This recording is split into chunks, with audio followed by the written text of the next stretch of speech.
Hi guys! Today, ang aking i-review ay itong this is my first Etude House na product na i-review. Of course, this will be a first impression like I always do.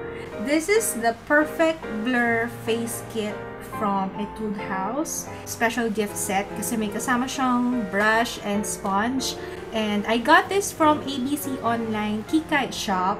Lalagay ko yung link sa description box. Although, this is available also sa mall kung ayaw niyong mag-shopping online. But I got this online kasi mas mura siya. If you're going to buy this sa mall, it's 898 pesos. Pero sa online, it's only 800 pesos. Itong set na nakuha ko, it has 25 grams. Pero ang talagang binibenta sa mall and dun sa online shop is yung 35 grams. Authentic to. This is straight from Korea. Kaya, actually, hindi rin masyadong nakatulong yung nasa likod kasi Korean talaga lahat ng nakasulat.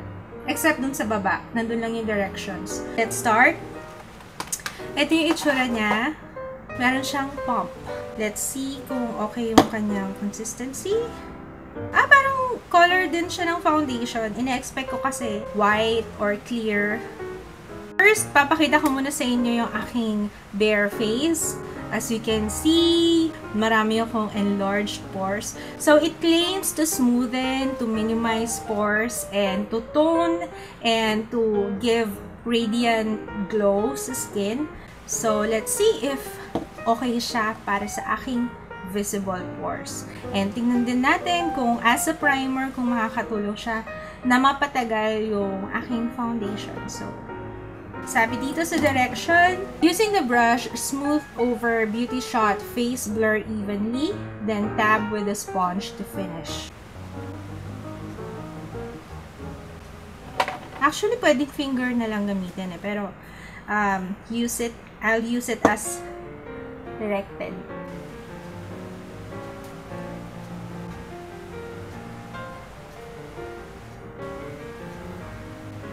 Ang bango. Amoy Nivea. Amoy Nivea na lotion. Yung nasa blue na lata. Ganun yung smell. I'll use the sponge daw. Yung isang side lang muna nilagyan ko Ang ganda nito. Siguro magagamit ko to sa ibang sa foundation. Yung feeling niya nung in-apply ko sa face, para siyang moisturizer. Actually, hindi siya ganun kalagkit, pero hindi ko alam kung anong magiging feeling afterwards or after ilang oras. Right now, nag-blur and nagmukhang radiant. Nag-brighten up yung etong side na to. So, anyway, apply ko muna siya on the rest of my face. Finger na lang gagamitin ko kasi matrabaho yung brush. Feel ko nag-soften yung skin ko. Parang pag nag-apply ka ng lotion sa skin, magaan siya sa face. Hindi siya yung malagkit na feeling. Wala akong nafe-feel na ganun. Blur yung visible pores ko. Nag-smoothen at saka nagmukhang radiant yung skin ko. I-apply ko muna yung the rest of my makeup. Ang ginamit ko pala sa face ko is itong Nichido BB Cream Everyday Wear. Ina-apply ko yung BB Cream, napansin ko, mas maputi siya than usual. Nag-lighten yung BB Cream sa akin. Pero actually, sakto-sakto sa akin yung BB Cream na yan Siguro dahil nga meron siyang tint, meron siyang kulay, meron siyang salmon na tint. It's tinted. Actually, pag nilagay mo siya sa tissue, ma-pink siya. Pero hindi naman nagmukhang pink yung skin ko, although nag-lighten. Pero other than that, totoo nga na parang Photoshop finish yung skin. Na-blur niya talaga yung pores. Tapos, it has SPF 15 pala. Kaya, let's check kung anong itsura niya with flash. Meron siyang konting white cast. Kasi nga, meron siyang SPF 15. Pero yung BB cream ko, alam ko wala siyang SPF. Pero meron siyang titanium dioxide na pwedeng mag-cause din ng white cast. Also, may pagka-dewy siya. Pero dewy healthy. Hindi yung dewy na mukhang malagkit, na mukhang shiny. Sa ngayon, hindi pa. Mukha pa siyang healthy. Hindi pa siya mukhang greasy ba.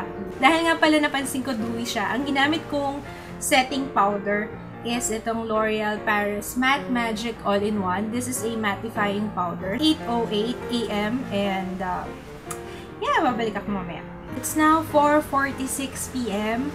First of all, I would like to say, itong Etude House Beauty Shot Face Blur, hindi niya napapatagal yung foundation or BB cream. Papagandahin lang niya yung skin mo. Pero it will not do anything pagdating sa foundation. Kung gusto mong patagalin yung foundation na hindi maghulas kagad, it won't help. I liked it pagdating sa pag-conceal ng pores. I think this is the best one that I've tried so far. I don't think it's compatible sa mga oily ang skin. I think it will work better sa mga merong normal to dry skin. As for me, since ang obvious na pores sa akin is yung nasa cheeks, so I think okay na sa akin na dito ko na lang siya ilagay. Hindi naman oily tong part na to. Mostly talagang nag-oil up sa akin is yung T-zone. So dito, safe pa. For its price, it's okay if talagang habol nyo is yung pagtakip ng pores. Kasi it will really, maganda talaga siya. Yung Photoshop effect, talagang na-deliver naman niya talaga na i-blur yung pores. This is actually a great product para sa mga ganitong age na, kagaya ng age ko, yung mga, yun na ang problema, yung visible pores. So, I think this is a must try. Again, I would like to emphasize na hindi niya napapatagal ang foundation, kaya kung makinis naman ang iyong cutis, pero yun nga lang ang problema mo eh yung visible pores, you can actually wear this as is. Tapos, lagyan mo na lang ng powder and okay na kasi it's tinted. If you have questions, comment lang kayo sa baba. And also, kung gusto niyo i-share yung experiences nyo with it, kung nasubukan nyo na siya, please do so para makatulong din sa iba. And as always, please give this video a thumbs up kung na-enjoy nyo and kung nakatulong. Maraming salamat po. See you again on my next video. Bye! Lagyan natin ng music.